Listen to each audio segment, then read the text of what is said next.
In today's episode, I am joined by the brilliant Jo Watson for a conversation all about boundaries, personal growth, and the journey to building a business on your own terms. I am not lying when I say this might be one of my favourite episodes ever. And that's not just because we're talking about one of my favourite things, which is boundaries, but because it was absolutely hilarious and so much fun to record. So I really hope you enjoy it too and take so much from it. We dive into the challenges of setting boundaries, both in life and in business, the pressures women face in asserting their needs, and the impact of social media on our personal space. Jo shares her experiences as a mother and business owner, the lessons she's learned about valuing her time, and why charging upfront can be a game changer. If you've ever struggled with saying no, balancing work and life, or standing firm in your values, then this is the episode for you. So let me tell you a little bit more about who Jo is and what she does. Jo is best known as a copywriter hired by people who have great taste in copywriters. Known for putting personality into projects, she's successfully run her own business, agoodwriteup, for over 10 years, and also currently serves as a columnist and published author. Yes, a real one. She is mum to 7-year-old Lily, who is the muse behind Jo's popular debut business book, Tot Analysis, Why Running Your Business is Child's Play. Jo is famed for her Zoom bombing cat, Barry, and can never guarantee which end people will get slapped with on a call. She's got a dark sense of humour and makes inappropriate jokes, my kind of woman, which is just one reason why she left a stable career in teaching. Those are her mum's words. Despite the snazzy CMI letters after her name, Jo enjoys swearing, sarcasm and puns. Oh, and she loves a good song lyric or cult movie quote. She warns clients to look out for those in their first drafts. Point of note, Jo makes tea with the milk in first. It's divisive, but is it as divisive as not drinking hot drinks at all? One last thing before we dive in, I just want to say thank you so much for taking the time to tune in to Show Up and Be Heard, the podcast that exists to help women like you simplify your business and your life so that you can stop feeling so overwhelmed. I'm your host, Becky McAvoy, owner and founder of Be Heard Socials, and I'm an award-winning social media marketer and international speaker who specialises in content strategy and organic growth on social media. Through this podcast, as well as my own social media, email community, and my award-winning membership, the Boss Your Socials Club, my mission is to cut through the noise to make social media marketing accessible and easy to understand for businesses that can't afford to outsource or who don't have the teams required to implement most of the advice that is being given to them. So if you want to cut through the noise and BS and get practical, actionable advice tailored specifically to make social media marketing accessible and easy to understand, or if you want to be part of a supportive community where women entrepreneurs can feel connected and inspired to achieve their dreams, then keep listening because you are in the right place. To get more tips like the ones you hear in this podcast, make sure you join my email community through the link in the show notes. Right then, let's get started with this week's episode. I cannot wait. Hi, Jo. Welcome to the podcast. Hi, Becky. I've got to say that was a terrifying countdown that appeared on the screen then just to hit record.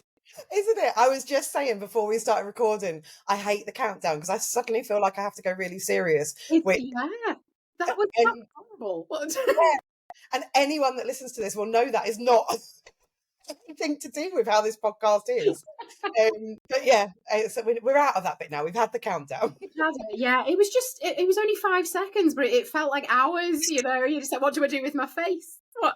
And you smile. Like I always smile as if I need to start it smiling, but actually people can't even see because I don't put this video on. Oh, so yeah, I feel like this might be the vibe for today's podcast, to be honest, because I was just saying to you, I'm so excited for this conversation because I got in touch with Jo months ago now. I saw her speak at Doing It for the Kids, run by the wonderful Frankie in the summer last year, actually, wasn't it? It was quite a long time ago. it was. Oh my God, you know what? I've just realised I was wearing this top. And I remember it now. Yeah, I remember it now because it was a very hot day, wasn't it? And I was really proper sweaty. And I was just there thinking, please don't say there are sweat patches. It's quite, it hugs in quite a few places, and places where I don't want to. I'm going to say what? Definitely didn't notice that and didn't notice it was the same top. But now I feel... think of now, isn't it? I love the fact that it was the same top though, and it was a really hot day because I dressed very inappropriately for the weather. Like it was, I mean, I was in a t-shirt and jeans, I think, but it was like, oh God, no, I should have gone more summery. And you don't. So I love how this podcast now is just let's look back on our past decisions and pull them apart. Nothing to do with what we're talking about now. Now, I was saying as well before we started recording, so I always have a bit of a chat before the podcast just to let people know how the podcast runs. And I generally say it's quite conversational and chaotic. Good. And you're like, yeah, that's, we've gone right off the off the bat with that. Haven't we just? We have run with that conversational and chaotic theme, haven't we? It's just, yeah, it's what we do, Becky. It's what we do. Exactly. I do sometimes feel when I look at like podcast people out on social media that do it professionally, do things, I'm like, oh, that's very much not podcast. But we're not having anywhere near as much fun. And like, let's face it, all these like, massive podcasts that celebrities are doing, they're never fun, are they? You might learn something, you might find it of interest, but you don't press stop on it and go, my God, I've laughed like that in years. Just, they're a bit dull. They're a bit dull. I love that. I'm going to try and clip some of this bit of the podcast, to be honest. Not even the like really useful stuff that you're going to share. My God, no pressure. Oh, I was about to lead on by saying I saw you at Doing It for the Kids speaking, and you were very funny. No pressure. Oh, dear. But also loved what like you were talking about and loved your vibe. And then I saw you. What's it called? Is it Dunker Takeover, that the freelancer magazine? Yes. Yeah, lovely Sophie over at Freelancer magazine. Yeah, I did do the Dunker Takeover. I've unfortunately, I've just left the magazine. I've done 2 years and I'm moving on. And it's honestly, I absolutely bloody loved that. So I'm glad people saw what I was writing, because I won't be doing it anymore. So I saw that, and I remembered then seeing you at Doing It for the Kids and loving what you'd said. And in that Dunker Takeover, you were talking about boundaries, which I am very passionate about, and I speak about a lot in context of social media. But I'm very passionate about it just in general. And so I loved what you'd said in there. I say I loved what you said in there. I was like, can I remember what she said? But whatever you said, I love what you'd said in there. And I will tag actually in the show notes, both Doing It for the Kids and the Freelance magazine, because they are wonderful and run by wonderful people. Frankie and Sophie, just respectively, for Doing It for the Kids and Freelancer, they're just wonderful in their own right, but being an active part of both of those communities, it's joyous. It really is. I don't know where I'd be without either of them. So massive thanks to Frankie and Sophie. Yeah, give them a tag. Give them a tag. Let's let them enjoy the chaos. Yeah, and connecting you with people like I wouldn't have even known you existed without the Doing It for the Kids event, and then the Dunkover Takeover. Sophie needs to rebrand that. I'll get on to her. I'll tell her it needs to be the Dunkover now. Let's just... I like it. Frankie's also going to be on the podcast actually next month, hopefully. Brilliant. So looking forward to that. Brilliant. Anyway, I feel like we've been talking for a good while to actually get into anything. So bear with us. It will be worth it. We are going to be talking all about boundaries. But before we do you want to share a little bit about your story, about sort of like how you became a business owner? Is it something you always wanted to do, or was it like circumstantial, or just a bit about your story? And maybe if there's anything in there, is there something that made you particularly passionate about boundaries, or like led you down to sort of wanting to talk about them and stuff like that? Well, no one can ever believe this, so I'm 43 now. Now, that's not the bit that people don't believe. People definitely believe I'm 43. Yeah, I look it, and then some. But when I was about 35, so just before I'd had my daughter, Lily, I wasn't good with boundaries at all. I was a bit feisty, but I knew my place and I knew my role, and I'd get kind of like, really irate about injustices, but I wouldn't share them out anywhere. And I certainly wouldn't have done it in my employed role, because I was employed right up until I got pregnant. And I look back on that person and think, God almighty, I could slap her for just not having boundaries and not standing up for what she knew was right for herself, for others. And I honestly think it's having a baby has changed that for me. Now, I'm not the kind of person who is like, I was nothing before I was a mother and it shaped me and all. No. I'm still a person in my own right. she is still a person in her own right, and she tells me every day, my 7-year-old daughter Lily. But I gave birth to her. I massively struggled with anxiety, which I'd never had before, and I just had to get myself through it. And I thought, hang on, I'm raising a daughter, and I'm raising her in a world that is not going to be kind to daughters and to women in general. And I need to start being a bloody good role model. I need to start changing the world in my own small way. And I need to show her what it means to stand up for yourself and to have your values, your beliefs, your boundaries. So I need to do this for her as much as for me. So it wasn't really work that shaped my boundaries, but by God, I look back at some of the roles I was in, some of the situations I was in, and I should have kicked off massively, but I didn't, because when you're employed, you, like I say, you know your place, don't you? Yeah. But what I did is I spectacularly left a role at a professional football club, because I thought, if I don't do something now, I am going to become too ingrained in the system, and I'm going to become one of the people that I hate, and I'm going to treat people like shit in doing it. I'm going to become that. So I left, and I went to work for a startup, and I really enjoyed that because it was just me and him.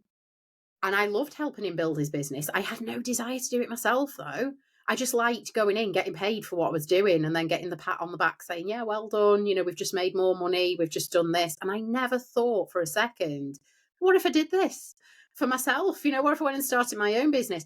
But thankfully, my husband, Stephen, who has run his business straight out of uni and has never worked for anyone else, he kept needling me essentially and saying, imagine if you took all that time and focus that you're doing to build someone else's business, imagine what you could do if you built your own. So I started doing the side hustle thing of writing for people, and then I got to a stage where I thought, I'm just going to do this now.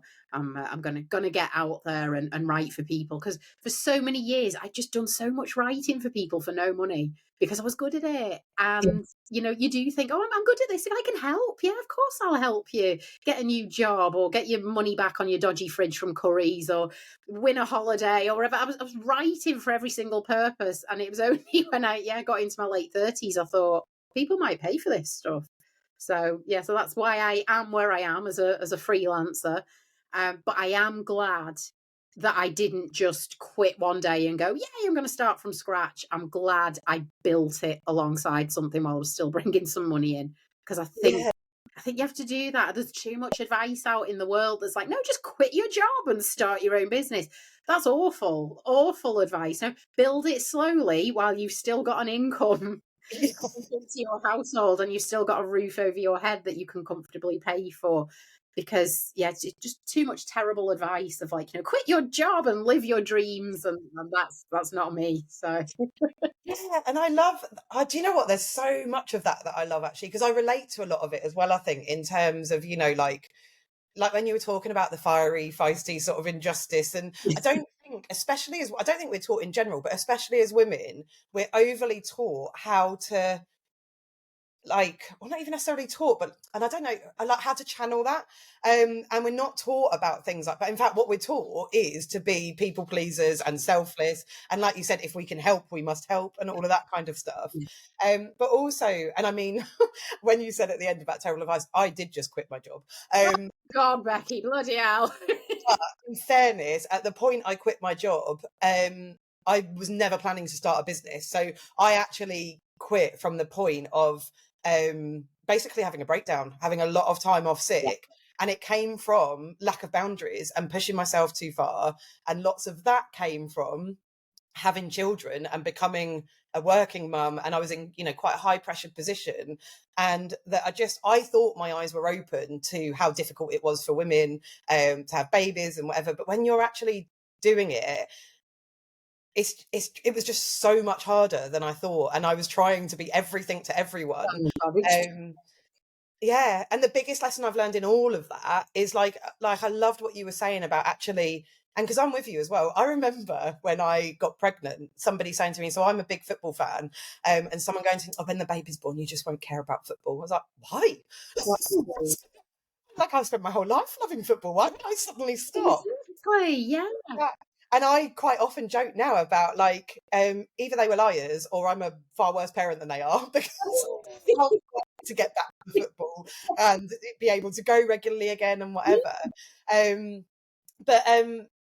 What I was going to say is the biggest lesson I learned from all of that was, and there's science around it and stats around it and evidence as well, that the most important person to be happy in a child's mental health, like right through to adulthood, is their mum.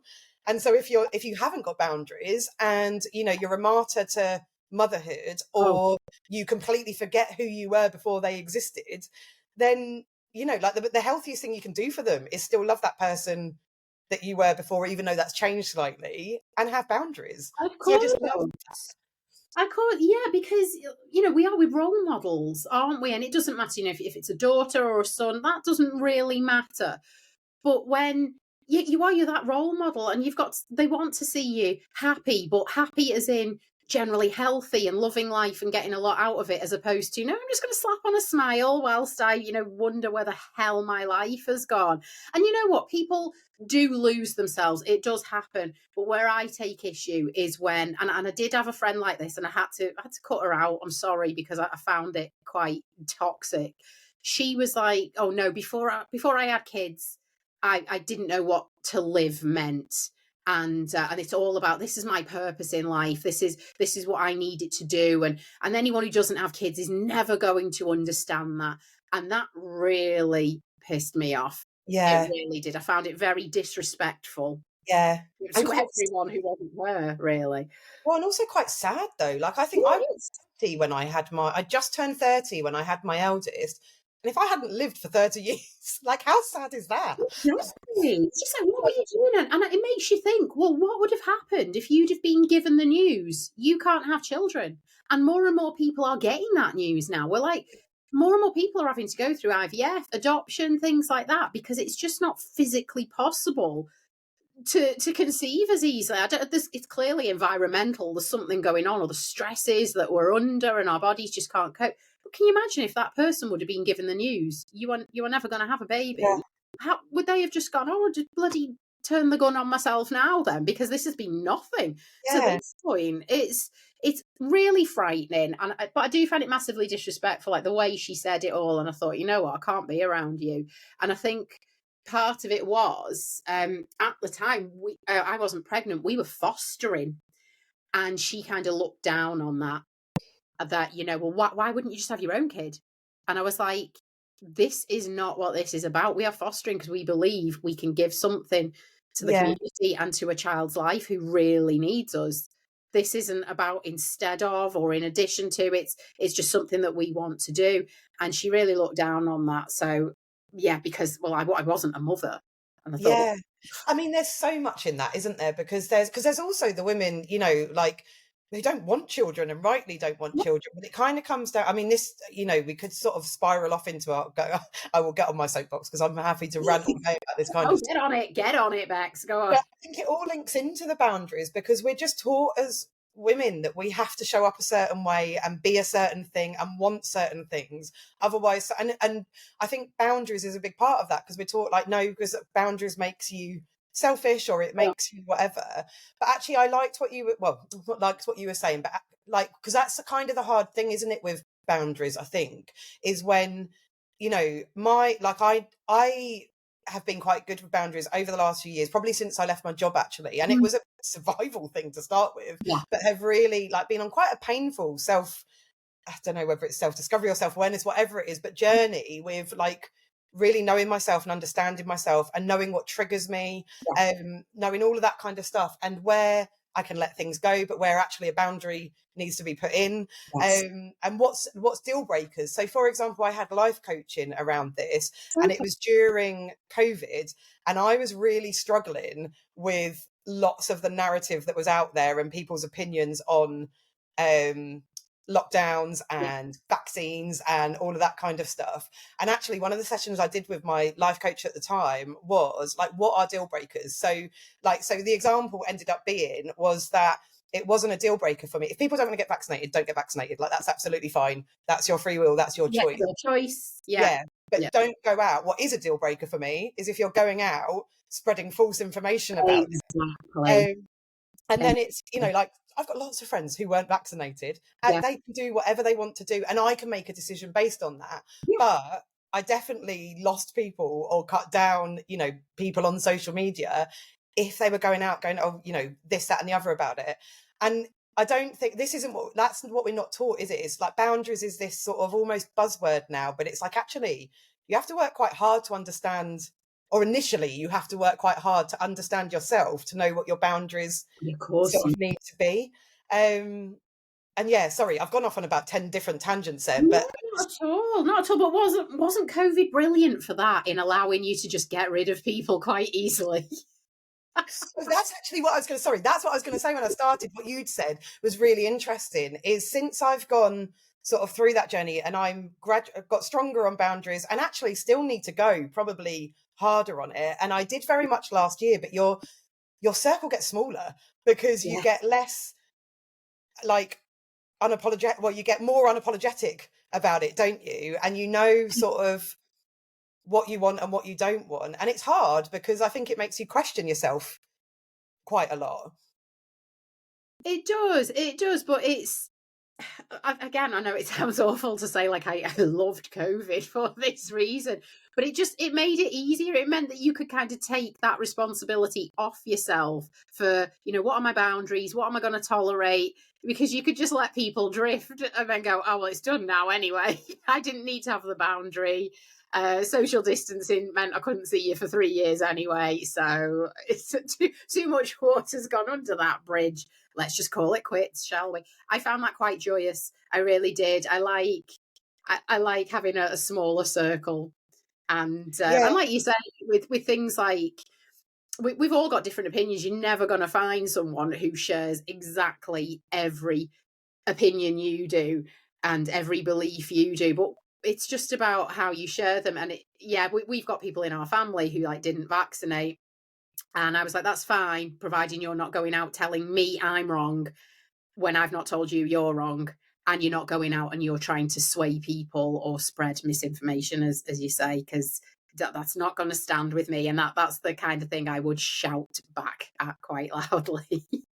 Yeah, and I love that because I think you're right, actually. I think that's quite a nice positive spin to put in it. I think with how complicated the world is at the moment politically, actually, in a lot of ways, I'm going, oh, yeah, you're not my person. Oh, didn't know you were racist.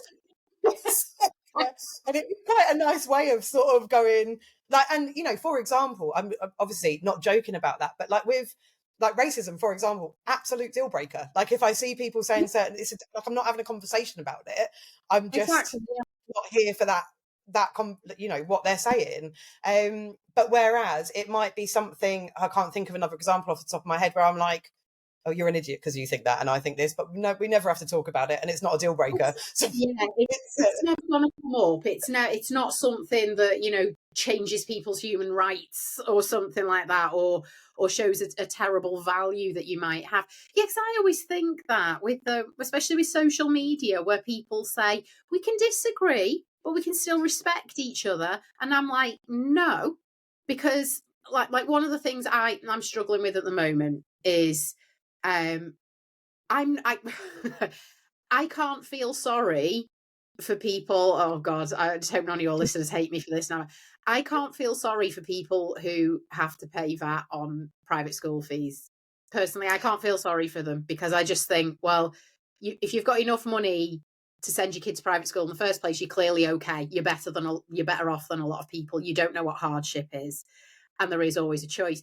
But I'll argue with people over it, and I think, but I can still be friends with you. I can still respect you, because obviously I do see the other side. Of course I do. Yeah. But if someone comes out and says women shouldn't have reproductive rights over their own body, or black people are a lesser demographic in society, no, I can't respect that, because you are devaluing human beings, and I can't get on board with that. So I will not respect you at all. And like you say, it's a deal breaker, isn't it? Yeah, 100%. And I think one of the best things I learned is sometimes just never enter into the conversation, because there's some things that all you're going to do is wind yourself up about. Yes. And you said about the private school fees, that was a big one for me, and I think I shared something on my Instagram about it, and I definitely annoyed some people with it. And don't get me wrong, I've got friends who like who work really hard to send their kids to private school. It's not because they're rich, but it's because they want to send them there, and they've sent them there. But again, and I feel for them because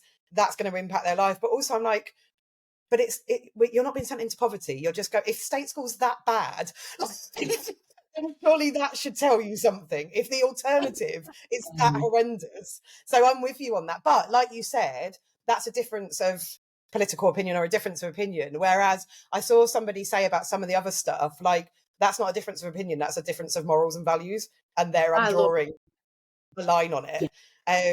So yeah, but it's hard, like it's not easy, and social media doesn't make it easy to have those boundaries in place, does it? So it is one of the reasons Instagram is one of my favorite platforms. I think they've got a lot of features, and it's actually, I know LinkedIn is your main platform, but it's why I struggle with LinkedIn, because it doesn't have anywhere near as many, that I've found at least, features as Instagram, where I can really control what I'm seeing. I mean, other than obviously like not following people, but even like, you know, like if you comment on something, I might see their post and that kind of stuff.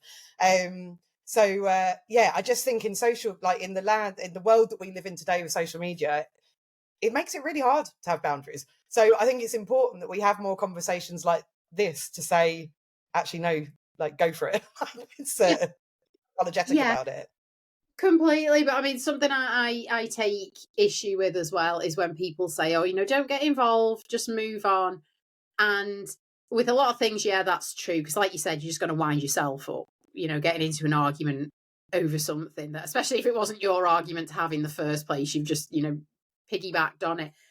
But if I do see something where someone is spreading misinformation, or they are doing something that is attacking another person or group, damn right, I'm going to fly on in there, and I'm probably not going to let go once I've grabbed hold. And I know people say, oh no, just move on and all that, and I think no, because someone's got to say something. And you know, because if we all just live a life of, oh no, just let it go, then that behavior isn't going to change or stop, is it? In fact, it's going to get stronger, because people will go, well, there's no resistance to this, so let's see how far we can push it. Let's see how far, what we can do. Let's see how far we can go with it. But I suppose in itself, that's a boundary, isn't it? Of like it's a boundary of like, this, it's almost like that deal breaker stuff that I was talking about earlier. Like, this is stuff that I will let go. This is stuff that I won't let go, because it's so like when I was saying about entering into I think it's entering, what I'm not willing to do is enter into a debate. So, you know, like when someone, so if I use a sort of lesser hateful example, because there are so many hateful examples out there right now, but around the vaccinations, it's like, no, I'm not debating with you, because it's fact and science. I will go in and say something, but it's like, I won't enter it. And it's the same with, you know, some of the awful things going on right now, or like where we were talking about racism. I'm not entering into a debate, because it is not a debate whether we, like, human rights is not a debate for me. So that's what I sort of, and that's what I've actually had to try quite hard on, is to find the boundary of how do I do exactly what you're saying, is like not be silent and not be complicit in the silence, which can lead to all kinds of things, but protect my own energy, peace, you know, like that kind of thing. And I think that's kind of it for me, is like, no, I'm not debating about this. This isn't a conversation backwards and forwards. Does that matter? I don't know if that makes sense. It does make sense. I think like the only difference for me is that I think, I should just, you know, protect my own energy, my own peace with this, because it's not up for debate. You know, what you're saying is dangerous, never mind wrong. But I just like to think, well, if I put something forward, although it's never going to change the opinion of the person who posted, because that's not how life works, and they don't want to have their mind changed, don't do they? Even the people who say, I'm curious to hear opinions. No, you are not.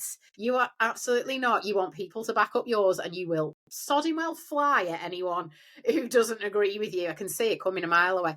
But I just like to think, if I can be the sharer of something that tips people over into one side rather than the other, and brings them back, you know, or gives them food for thought, or gives them a bit of information around the subject that they may not have had access to, and it allows them to go out into the world with a more fuller picture of what this is, rather than, oh, they've said this, so I'm just going to go out and copy them and believe it because they've told me this, and I usually buy into everything they say, so I'm sticking with it. So I like to think I'm hopefully giving something to someone somewhere that stops that hatred from spreading out in that little direction. Yeah, and I suppose maybe so, because that's sometimes making a judgment on like who it is saying it, but also I suppose like in what you're saying there as well, it's like especially on social media, if that's where it's been said or whatever, is other people see those comments. So even if you haven't changed that person's mind, Yeah, they've got almost like an audience there, haven't they? Of of course. yeah. It's like I realise we've gone obviously quite deep on the bound, like because that's well on to the extreme end of the boundaries, I suppose. But it is really important, isn't it? Because I think, yeah, it's navigating all of that, and it's a bit like I said earlier, which sounds a very knobby thing to say. It's like that swervy thing, but you do have to really know yourself to know. Like you, like I said earlier about like I went through that journey of that sounds knobby as well. That journey of self discovery and self awareness. But I think it's just the words. I need to find better words. But it's like you have to know. You do have to really understand why something's triggering you as well. So going to the less extreme end of the spectrum of like some of the boundaries I've put in, for example, like with clients or in business or whatever. It's like. In fact, I literally had this conversation with one of my friends this morning because she was like, am I being a dick or are they being a dick? Sister. And basically I went back and said, I actually said I was going to be speaking to you this afternoon, but I went back and said, at the moment, so basically they'd said, it was a client and they were like, we need to meet to chat about this thing. Are you free at 10:15? And it was like 10 to 10 or something. And she was like, am I being unreasonable? And I was like, well, or are they being unreasonable? Like, well, neither of you are being unreasonable at the moment because maybe they've just spotted a gap in their calendar and said, are you free? Yeah. And if you say yes and you can do it, that's fine. But if you go back and say, no, I can't actually, I'm not free until XYZ, here's a link to my calendar to book in, and then they get funny with you, then they're being unreasonable. Of course they are. So it's that like boundary, isn't it, of going, actually, we can be triggered by, oh my God, I can't believe they're asking me to meet them in like 20 minutes. But it's like, actually, they're not being unreasonable. They're just saying, are you free? Yeah, but it can be so easy. It depends what mood you're in as well. I mean, the same goes for jokes, doesn't it? You can have an absolute laugh and a joke with someone who you've known forever, and they can say anything, and you can get away with all sorts. But then they catch you on the wrong day. What do you mean? What do you mean by that? And it is just about how we interpret things, and like if they'd have come back and gone, well, no, why aren't you free in 20 minutes? I need you now. Then they've just established themselves as the arsehole in the situation, but they haven't done that, have they? So. Yeah, and I think that's kind of that's what I sort of, and I am still learning of like, say, for example, it was me in that situation. It's like, why is that triggering me? Well, it's triggering me because I feel like I have to say I'm free. And actually, I don't have to say I'm free, nor are they saying I have to say I'm free. They're just asking. Isn't it? Yeah. It is a question. But I think as women and as business owners, we're sort of conditioned to go, oh, well, I have to be free because what if, I annoy them by it, and then we end up resenting it. Find someone else and they leave me, and it's just like, oh God, we're so needy, aren't we? Isn't it that horrifying moment though when you're like, oh, I'm the problem? I know. Well, I know we've both had a very active morning, haven't we, Bex? Because prior to coming on this, we've both been at our respective fitness classes, and you know this because I am, I'm old T-shirt that I wore at the Doing It for the Kids meetup on top, gym pants on the lower half because I haven't fully got changed yet, as you know. But no, when I was there this morning, so I've got a PT. And it's been like the best investment I've made in my life. You talked about life coaching before and stuff like that. I invested in having a PT, and it has just become brilliant physically, but it's therapy as well. He knows stuff about my life that nobody else knows because I can just offload it on him. And he'd asked me, what clients I was working with, if I've got any new clients this month. And I said, oh, well, I'd sent, someone had contacted me, And I went back to them and said, yeah, I can do this, this, or this. What do you reckon? They came straight back and said, oh my God, sign me up. That sounds amazing. They were great with the proposal. They were great with the price. Literally 2 seconds later, it was like, yeah, sign me up, sign me up. I then replied to them saying, okay, so this is what we need to do. And I then haven't heard anything from them for a week. And Scouse Dave, my PT, he is from Liverpool. I don't just like call him Scouse for no reason. And he said, what are you going to do? He said, I can't see you chasing them. And I said, no, I won't. And he went, yeah, because it comes across a bit desperate, doesn't it? And it's funny, really, because I'd say 95% of business people would probably, good business people, would go, well, no, you just drop them a message to say, is this still going ahead? Just firing this to the top of your inbox, however you want to phrase it. You'd get in contact and say, are we still doing this? Because I'd love to work with you. And chances are they'll go, oh, yeah, of course, sorry. Let's get started. But I'm like, no. They have dissed me. They had an opportunity to come back to me, and they've had a whole week to come back to me, and they haven't. So clearly, I do not register on their level of importance at all. So no, they've lost me now. If they want to come back, we can talk, but I will not be chasing them. Thank you. And I think that's an example of, in some ways, it's a great boundary because I don't have to chase. I don't have to do any work. But it's probably a ridiculous boundary as well, because I'm probably missing out on something here. She might be fabulous to work with and has genuinely forgotten that I've sent her an email, and I'm going, no, if you loved me, you'd find me and you'd come to me and all that. So yeah, sometimes boundaries can work beautifully. Sometimes they can just put you in a situation of, like you say, you sit there and go, Christ, I'm the problem. I wonder if whether actually that's like the best example of a boundary, just because like well, no, in all seriousness, because you're not saying, so that's how everybody should be. If they don't reply to you, never. Like, you're putting in a boundary for you, like for your character and the way that you work, that might not be right for somebody else. But I think often we're told about boundaries is like, these are the boundaries that you should have, and it should be like this, and this. And it's like, well, actually, some of that's true. So for example, like a good boundary to have is working hours, so that you don't, like you can find the balance and all that kind of stuff. But what those working hours are will be different for every person. And I feel like sometimes I see like, oh no, you shouldn't be working weekends. Well, why not? Like, if that works better for me, as long as they're my working hours. And that's a bit like, so when people, if I put out a proposal, I only put this in last year, and this was part of my boundary actually, because I found it hard to chase up. So I put a process in where it was like, right, I send the proposal, a few days later, I'll check in if I haven't heard from them. A few days after that, I can't remember exactly what the time frame is, but I'll check in again, because I know what I'm like scatty wise. And then on the final email that I send, which is about a couple of weeks later, I just go, and it's a copy and paste thing, so I don't have to think about it. I go, this is the last time I'm going to get in contact, basically, not an FU. But just like, I'm guessing this isn't for you, like right now or whatever. And then I close it, and then that's my boundary done. And I know that for me, and that's for me, I've done enough that I haven't just gone, like, okay, they're not replying, there might be a legitimate reason. But also, as I was listening to you talk, I was like, every time I've had to do that in a proposal, that's converted through to a client. Okay. If I'm honest, they've been a bit of a nightmare because they don't get back to me about stuff. And so there is an element of it being a red flag, isn't it? Not for everybody, but yeah, yes, it converts, but yes, you hate every second of working with them.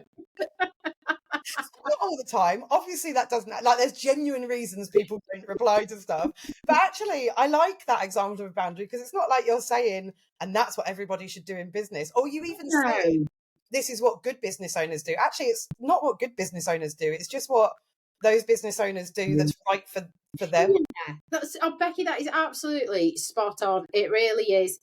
And I'm hoping that I've never done that on anywhere where I've stood up on a stage, or I've been on a podcast, or I've written about it. I hope I've never gone, this is the way to do it, because one, that we know that's not true, and it can't work for people's different styles and the circumstances. It just can't work. But also, as well, as a writer, I really pride myself on being able to bring balance. I feel I can make my point and show which side of the fence I'm on, but I can also clearly show I understand both sides of that fence, and I get where it is. And I think you're absolutely right. Like with people, like working hours. Yeah, but it's your working hours, not necessarily someone else's. When people say, oh God, I'm not working with this client again. They emailed me at 11 o'clock. And you think, if they emailed you at 11 o'clock saying, pick up your damn phone now, I want this sorted by midnight. Yes, they're a dick. You need to think about not getting yourself into a situation in future where you've not screened a client well enough to avoid this situation. But Christ almighty, I've sent emails at 4 a.m. because I've got up for a week, because I'm a woman of a certain age and I can't sleep through without going for a week. I get up and I'll think, do you know what? I've had a great idea for that client. I know what I'm going to do. I'm going to send them an email now because I'll forget in the morning. That is not me saying, well, before the sun is up, I expect you to have completely digested what I've said and responded in full. It's ridiculous. It's just about, having your own boundaries for you, because they know, they work for you, but not expecting everyone else to have to go with them, because they're not going to. It might be because they're a dickhead. It might be because they work differently. We don't know. It's about, I guess, having those conversations in the early days when it comes to clients. What can we expect from working from each other? Yeah. And communicating things like working hours. So I definitely copied this off someone. I think it was off Biz Paul. I've got like a footer on my emails that says something like, as a self-employed working mum of two, my hours are all over the place depending on what's going on. If I email you during unsociable hours, there's no expectation for you to do the same.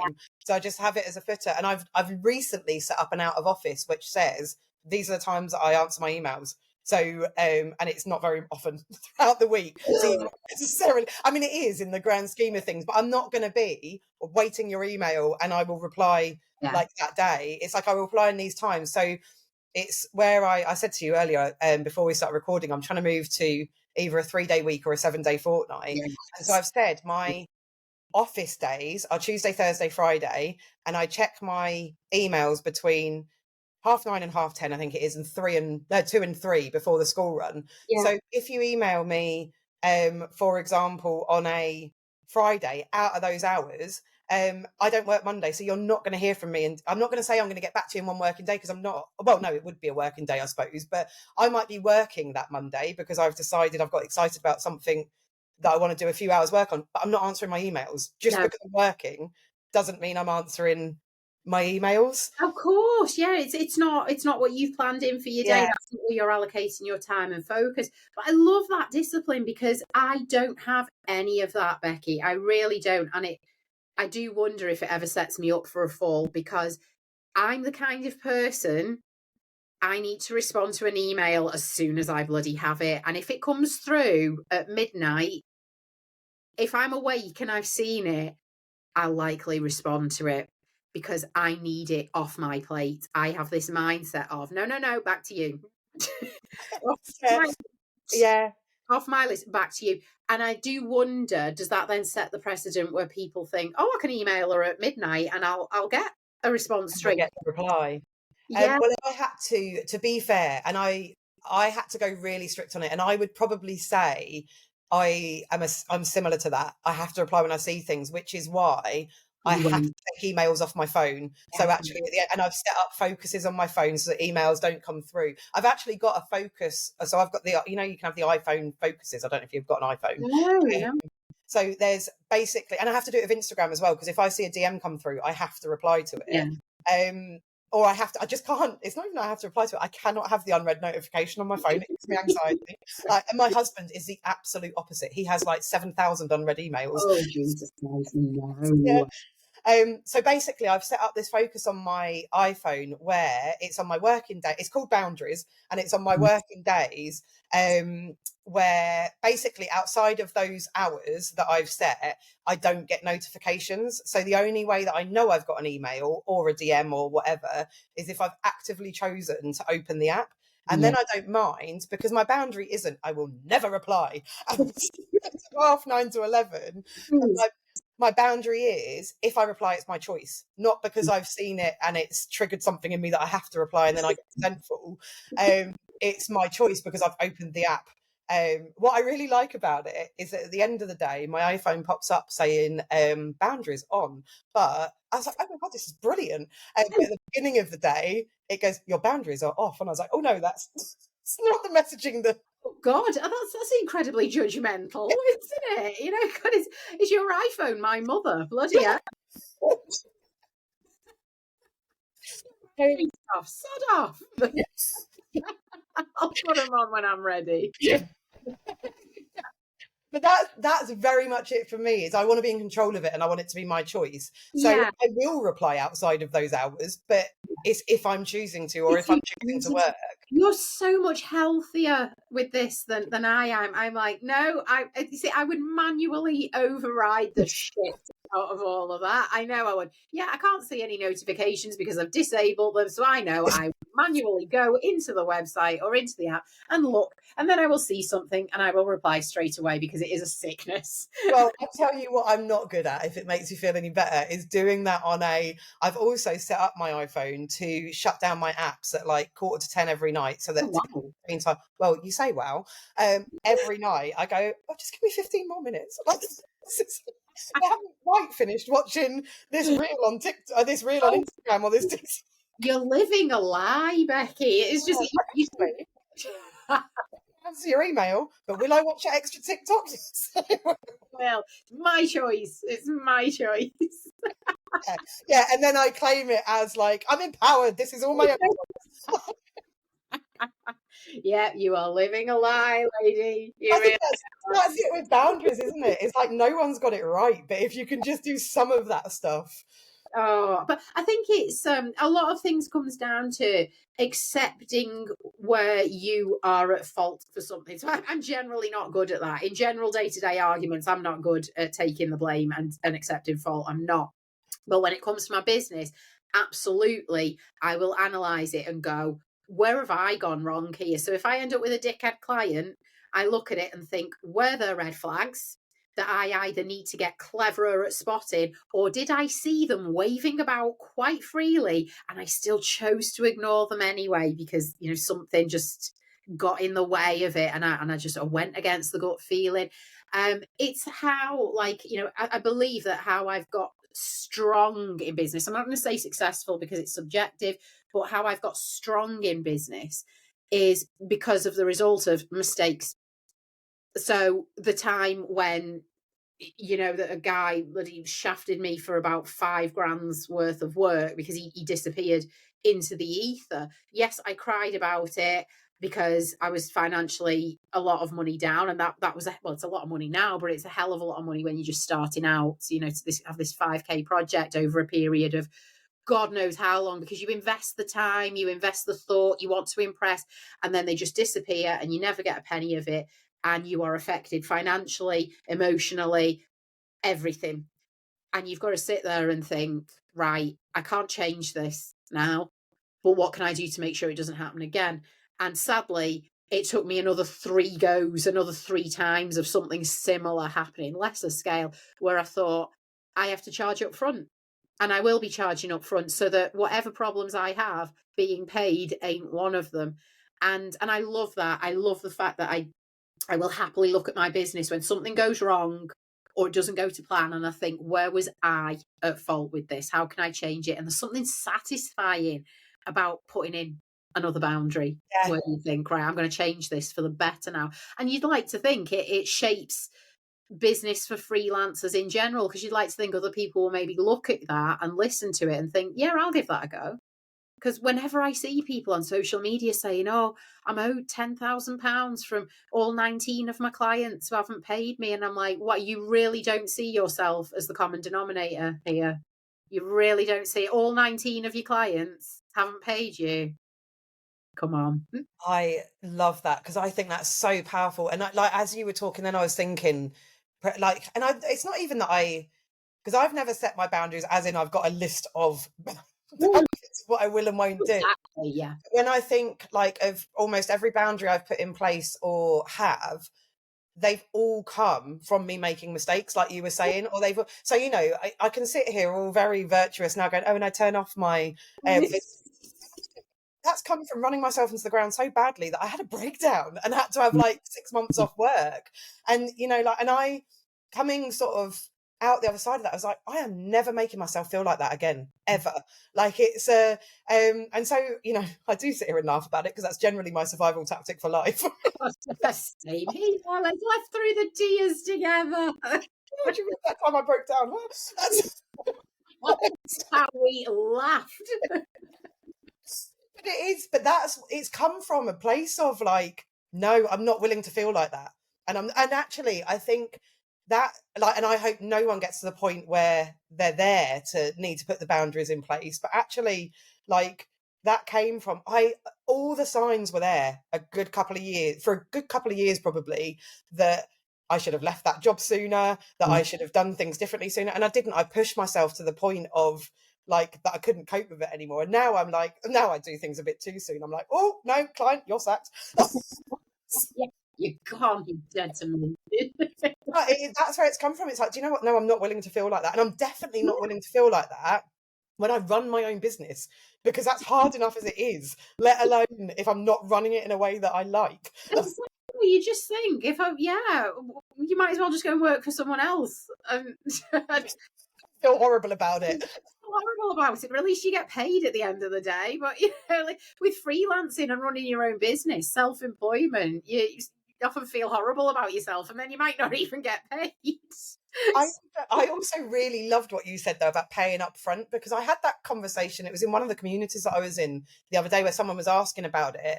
And I'm the same. I don't do as much one-to-one stuff now, but when I had one-to-one clients, it was always pay up front and pay full up front. Like I don't want 50% later, because and I remember when I put that in place, I had one client come back to me that I had at the time saying, and I'd worked with them for a few months. So, you know, we had the working relationship. They were like, oh, no, I'm not sure if I'm happy with that, because what if you don't do the work? I was like, well, what if you don't pay me? Like, there's two different, you know, like, there's two different sides of that there, isn't there? Like, there's just as much risk on both sides. So if you don't trust me enough to get the work done, then don't work with me. But yeah, don't enter into this with me if it's not right. Yeah, walk away. But you know, either side of it, you're the only person who's going to be at a loss, because you will have done work for them, and you know they've not done anything. They just sit there and they either pay you or they don't. But either you get paid or not, you've still done the work. So you're the one who's got to risk more. Although, just in the funny side of that is, like, obviously I've always done that and I would do that with future clients. But sometimes when I'm coming to the end of working relationship with someone for whatever reason, but I'm like, oh, you've paid me enough. I've still got to do the work. There's not another payment coming. There is that, isn't there? You get like this wonderful payment in your bank account, and you sit there, and it used to be in the early days, it used to be, I don't know what money that's just landed. It's great. And now you sit there and go, oh Christ, I've got to do this now. To do the work. I know, I love it. I think I only ever take on people who I absolutely love. I really do. You know, we have a little bit of a chat, and I think, could I work with you? Do I get on with you? Could we have a bit of a laugh? You know, whilst we're working together. But no, there's just it's just because I am so lazy. It's not about them or their project or anything. It's just me going, oh God, I got to do work. Like I'm really entitled. They've paid me, and now I have to like do this work, because otherwise they'll feel like they haven't got anything for their money. It's just so unfair. Oh no, honestly, I love that. And I also think, like, you know, boundaries around who you're going to work with, and you saying I only work with people that I love. I don't know whether this has been the case for you, but I know for me, I only know that because I've worked with people that I haven't loved. Exactly. It's not because there was anything wrong with them. Like, they were very, very nice people. We just didn't match in the way that we worked or the way that we communicated or whatever. And then I'm like, oh yeah, no, I'm not going to do that again. Or I can stop that like in the future, because that's just not going to gel or whatever. But I do think 99% probably of what boundaries that you put in are things you won't do or who you won't work with come from learning. Oh, they do. And it is enjoyable. It is to think, you know what, I'm going to become stronger from this. I really am. And it's horrible if you get screwed over because, you know, you're treated really badly by a client, or you take on a project you knew you shouldn't have taken on, or they do one without paying you. It is horrible, and I wouldn't wish it on anyone. But when you see, again, on social media, when you see the same people coming back time and time again, I'm like, Christ, you really need to realize that the problem is you. And whilst that sounds harsh, what I can also say to you is it's completely solvable. You charge up front, and then people go, oh no, I couldn't do that. No, you can. You can. Oh, I couldn't ask my client. No, you can. I'm going to stop you right there. You can ask them. They might say no, but that's fine. At least you've put it forward. But the majority of them won't bloody care. They'll go, yeah, fine. Yeah. And it goes back to that example I gave earlier of that meeting of if you turn around and say, no, I can't make it at that time, but here's a link to book in when I am free. Then like you said, I think and I do, lots of that comes from fear, doesn't it? Of like freelancing, self-employed, what business owner, whatever you call yourself, is like fear of needing the money, but actually you're just going to end up resenting it. So, yeah, I genuinely don't think there's a situation where you can say I can't do that, because you are literally your own boss. Like someone might choose not to work with you, but that's their choice. You're your own boss. You can do what you want. You can do whatever you want. You can go to your client and say, you know what, I'm going to charge you double just because I want to see where this goes. And yeah, admittedly, they're not going to work with you. But yeah, the point is you can do that. It is your business. You can try whatever you want. If you want to say, oh, I'll write you a blog for £18,000, you can do it. Yeah. I'm not saying anyone's going to pay you for it, and you're going to have to sit there and go, I've said this to 100 people and not one of them have bought from me. Well, yeah, okay, you've got to look. But the point is, you can do anything you want. Yeah. And then you never know when that result is going to pay off. And I do think when it comes to charging up front, the majority of clients will just go, yeah, that's fine. Yeah. Yeah. Especially if you're business to business and they're business owners as well. Like if they don't understand that, then yeah, it's huge red flags, isn't it? That you're going to have problems down the line. And I have had it in the past where I've put fees up and people have basically said no to them, but almost in a way that they were expecting me to go, oh, okay, then I'll just carry on as I am. And I didn't. I went back and went, okay, that means that our working relationship will end on like so-and-so date. And I did have that moment when I came off that email or whatever it was going, crap. But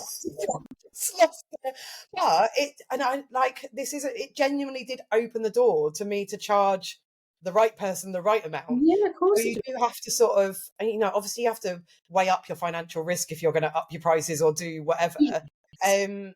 But you can do it.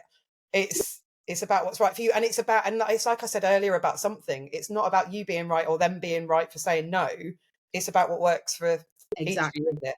And like you said, most of the time people will go, yeah, okay. Because the amount of times I've put my fees up and people have gone, okay, and I was like, God, I wish I'd done that sooner. I know. It's like when you put a price on something and they come straight back to you and go, oh, yeah, brilliant, we'll have 10 of them. And you're like, oh, I've got in too low on that price, haven't I? And then you learn it for next time. Exactly. But yeah, it's nice that you mentioned that though about the do they expect you to go back and go, oh well, okay then for the next year let's just hold it and carry on? And no, because I think possibly there would have been a time in my life I'd have done that. I'd have gone, oh, all right then, well, how about for the next 3 months we just stay as we are? Or how about I give you this as well as a freebie here? My daughter's been born. I'll give you more for it's just how do I keep them? How do I keep them? And it's nice. There's something lovely about going, no, that's fine, good luck. Yeah. And like I said, that does come from, if I'd have been in a different position financially, I might have had to go, right, okay then, well, this will be the price for the next 3 months, and in that time try and find someone else. So I was in the privileged position to be able to go, no, good luck, like that's fine. But in different circumstances I might have weighed it up and gone, right, okay, well, this is how long it will take me to replace the client. So let's give you that buffer time. But yeah, it is that, oh God. And do you know what? That's just so empowering and quite powerful. And I am really conscious of the time because I feel like I could talk to you all day about this stuff. But it's quite a powerful sort of end to it. It's like you can literally put any boundary you want in. You can do what you want because you're your own boss. course you can. Of course you can. And it's just about, yeah, having the confidence to do that, but then also having the self-awareness to realize when you are going to have to strip things back. So like I give that example of the go and charge 18 grand for a blog. No one's going to buy it. They're really not. But at least you're putting it out there because you're exercising your right to do that as the business owner. And this is why I often have a problem with and sadly it is mainly women who do this. I think men tend to be a bit more transactional, which I kind of like. But a lot of women will be like, know your worth and charge your worth. And I'm like, yeah. However, if nobody's sodding paying you for it, it's not about you putting a price on what you think it is. If no one's buying it, it ain't worth what you're saying it's. But I don't care how good you are, or you think you are, or how much belief you've got in yourself. If no one's buying it, you're gonna have the highest self-worth out of all the business owners, but you're gonna have the lowest bank balance out of everyone because it's gonna be perpetually at zero. So yeah, I'm never a fan of the know your worth. I'm thinking, go in strong. The minute one person buys and comes back and goes, that was brilliant, you've got it right. Yeah. Got it right, because there's someone out there who will buy and is happy, doesn't feel like they've been shortchanged or anything. So you're right. But if you've never sold anything and you go, I know my worth because my coach has told me to know my value and all of that and charge my worth, and nobody's sodding buying, well, you're going to have to look inwards again, aren't you? 100%. And I could go off on a whole soapbox rant about that, because there's all kinds of bullshitty advice out there like that, isn't there? Where it's like, are you paying people that to do your social media or to do your copywriting or whatever it might be? Because if you're not paying it as this big business coach, then definitely it is about being real. It's like and it's testing, isn't it, to find out sort of what works and what is the right. Because I've definitely undercharged and I've definitely overcharged on a proposal before, but it's finding sort of what's right. But also I don't know whether self-awareness is the word, and I do see this a lot when people say oh my God, and they won't even pay this. It's like, it's what I said earlier, isn't it? About like whether it's a boundary about payment or anything else, you're not right or you're not wrong and they're not wrong. Like if they disagree with your boundary and say, well, I want somebody who will reply, who works Monday to Friday and will reply quicker than what you're saying you'll reply, that doesn't make them wrong. That makes them aware of what they need. And I'm not the right person for that. So I think it's also about having the self-awareness that, like, it would be like me sitting here going, and if people don't appreciate the fact that I do this, that, and the other, it's actually, if that doesn't work for them, that's okay. It doesn't make your boundary wrong, and it doesn't make them wrong for wanting something different. It just doesn't mesh, does it? Exactly. And they're not your person for who you want to work with. Yeah. Yeah. It has made me laugh because I said to you before we started recording, I've got a whole list of questions I want to ask you, of which I have asked you none. But I still feel like the conversation has been brilliant. So thank you so much. Loved this. Loved it, Becky. Thank you so much for inviting me on. I really appreciate it. I will, and this is what I love about the sort of interview sides of this podcast, is it's just sometimes I think you need to hear people having this conversation to normalize the frustrations and things. Yes. Can I ask, before, there is a couple of questions I always ask at the end of a podcast interview, but just before I do you have any tips for people who are sort of like starting out, like when you were saying, like, kind of you're the problem, like if you're rebelling. It seems really motivational, wasn't it? I wholeheartedly agree with it, and you have to recognize that. But often that comes from like struggling to put things in place, isn't it? Is there anything other than being more like me and you are like, no, you're never hearing from me again? To me, do you have any tips for people who like are looking to put boundaries in place or who struggle with it at all?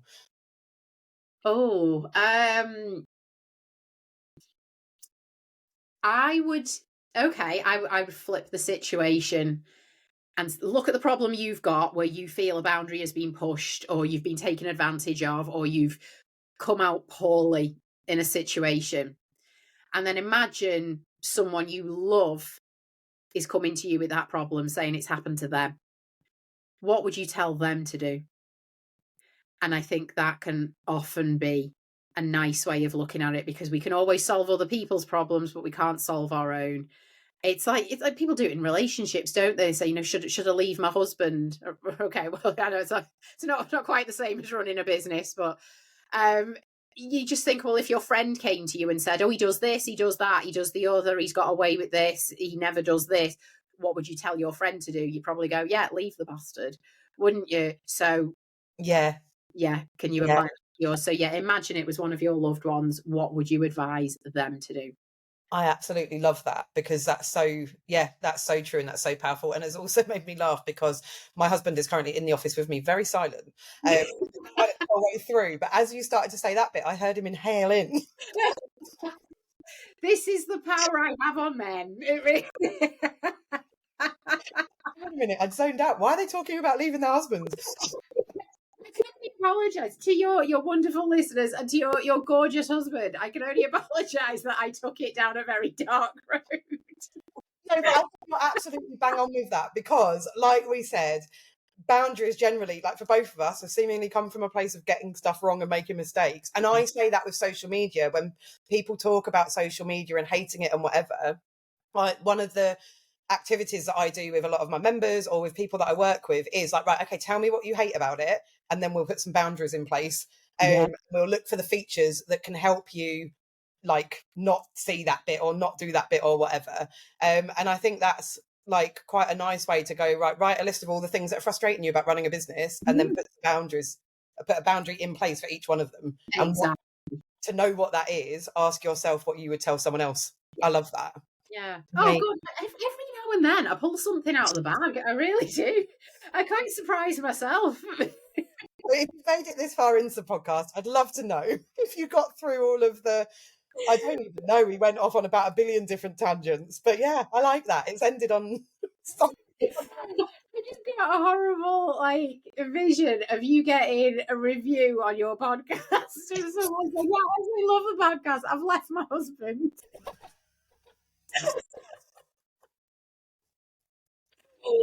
Yeah.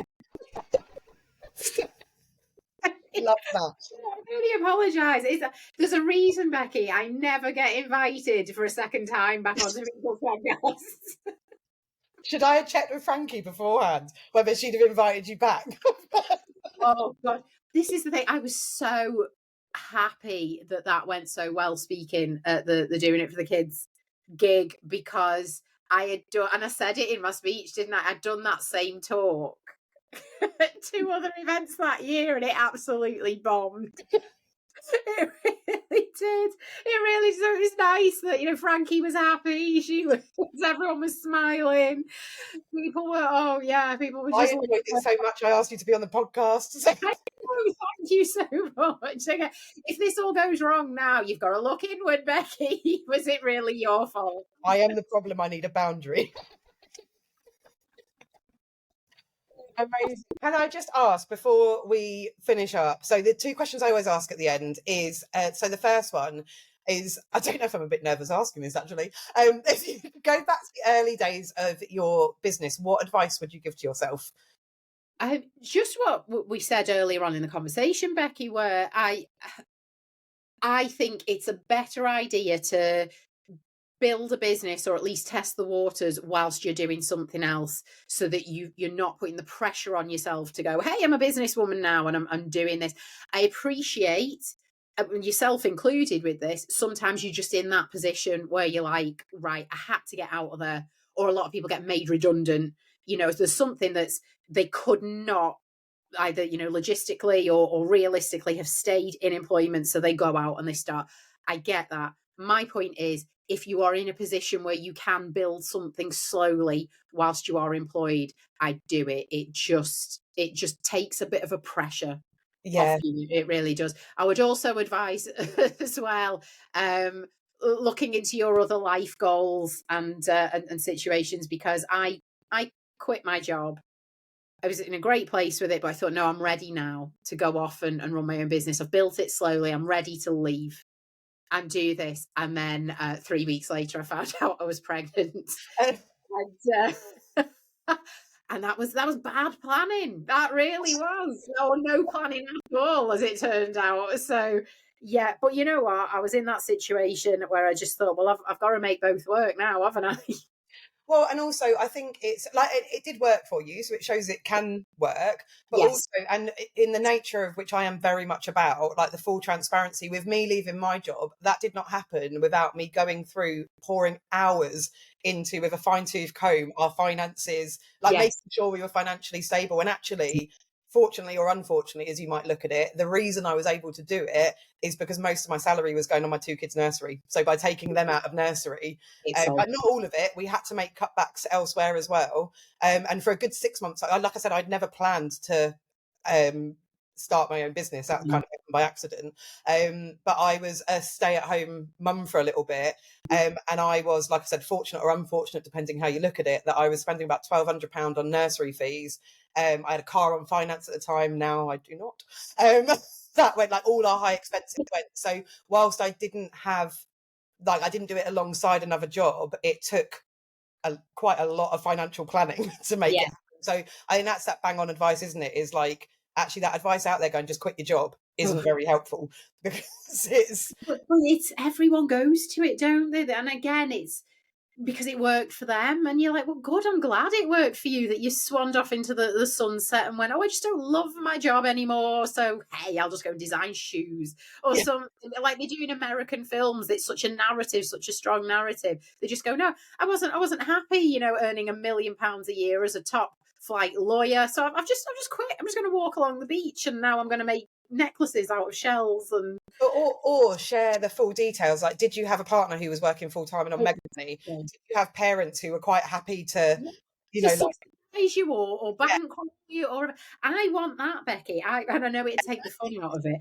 I want that kind of information on those shows, where people try to buy a holiday home, or they move, like escape to the country or whatever, because it's never quite right, is it? Because they say, oh, Julie is 26 and a part-time yoga instructor, and Jeffrey is 30 and is a primary school teacher. They've got a budget of £800,000, and I'm like, whoa.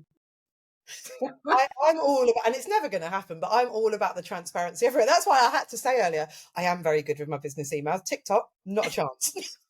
I've got the things put on, I just don't listen to them. But because I'm the same about, and this is a separate thing, which I like, could be a whole podcast episode in itself, but six-figure businesses, tell me how much you're spending on ads. Tell me how many hours you're working. Tell me how many team members you've got and what your actual profit is. That's when I care Yeah, about how much you're earning. exactly. And even then, I don't need to know. I don't care. The tax man needs to know how much you're earning. Anyone who stands to do well in your will in the event of your death, they need to know how much you're earning. Everyone on LinkedIn doesn't need to know. Sod off. I don't care. Yeah. I just go. Why are you trying to justify this to you? You'll know when I'm a six-figure business owner, Becky, because you won't see me for dust. I'll be out spending it. Like when they say sorry, I realise now we're probably just having a chat and people might have tied off. But it's a bit like people say, oh, and if I won the lottery, I'd still run my business. I bloody wouldn't. Probably still volunteer my time in various different places at my choice, but I wouldn't run my business in the way I run it now. Like, I love it, and I'd find ways to give back and all that kind of stuff. But no, I'd be in an animal shelter cuddling stray dogs. That's what I'd be doing. I think it's one of my most popular social media posts, actually, when I said, like, controversial opinion, but my business is not my happy place. And when it becomes my happy place, like, kill me. I just think like, that, just take mercy on me, put me out of misery. I don't want to be, I'm immersed in my business. I just don't want to be all consumed by it. And that's it. I want to love what I do. I want to enjoy what I do. I want to have fun, but I never want it to be my whole life. So, but yes, anyway, I'm going to move on to the next final question before we leave for, like, everybody's afternoon. In terms of showing up in your business authentically, which I think you very much have throughout this podcast episode, do you have any tips for, like, how you do show up when it's hard and put yourself out there? Because we are constantly putting ourselves out for rejection, really, aren't we? Yeah. Like, it's not an easy thing to do. Like, have you got any tips for people who find that hard? I feel really poorly placed to answer that question, because I am at a point where I don't care. Like, I don't care what the repercussions are going to be. And that is not how everyone else should be living their life. It's especially not someone who I would like, to say, go on, succeed in business, do well, make the mistakes, make the changes, all of this. I feel like it would be terrible, terrible advice. So like sometimes I post things and I think I shouldn't have done that, but I have. It's out there. I've done it now. There was one the other night. There's someone on LinkedIn. I hate him. I won't name him. He's just an awful, awful, awful human being. And he'd made a pity me post about someone having crashed into his Aston Martin DBS. So it was a great opportunity for him to say, I've got an Aston Martin DBS. That's all it was. But he said, not a great week. Some woman drove her 10-year-old Toyota into my Aston Martin DBS. And he ranted on about how insurance is a joke and how his car is, so valuable and whatever. So I put a post out saying, oh, not a good week. I drove my 10-year-old Toyota into the back of some guy's Aston Martin DBS. And I was laughing as I was typing. And my husband was like, what? What have you done? What have you done? I was like, honestly, it's funny this day. And he was like, he said, you just opened like a door to this guy going mental. Reaction though, like other people. Because I can imagine that was I think everyone got it. Like everyone went, oh my God, right, I know what this is in relation to. There were a couple of people who were like, oh God, well, I don't think I'd be boasting about it on LinkedIn. I was like, it didn't happen, mate. Just like his story didn't happen, mine definitely didn't. So also, I feel like from that, it's like nothing bad's gonna happen. Nothing that bad is going to happen by showing up and putting yourself out there. I always ask myself the question of like, what's the worst that can happen? And I say this not flippantly at all, because I know this isn't the case for lots of people, but as long as I don't get pregnant again or die, then whatever I do, like, isn't going to be that bad. I might be sad about it. I might be like, oh God, I shouldn't have said that. But if I don't get pregnant again or die, I'm all right. It's the most wonderful barometer by which to measure. I like that's wonderful, and I use that. I am very conscious when I say that, and I don't speak flippantly about getting pregnant. It would ruin my life right now. Push me over the edge of mental stability, which is frail at the best of times. That's what happens. You have a kid.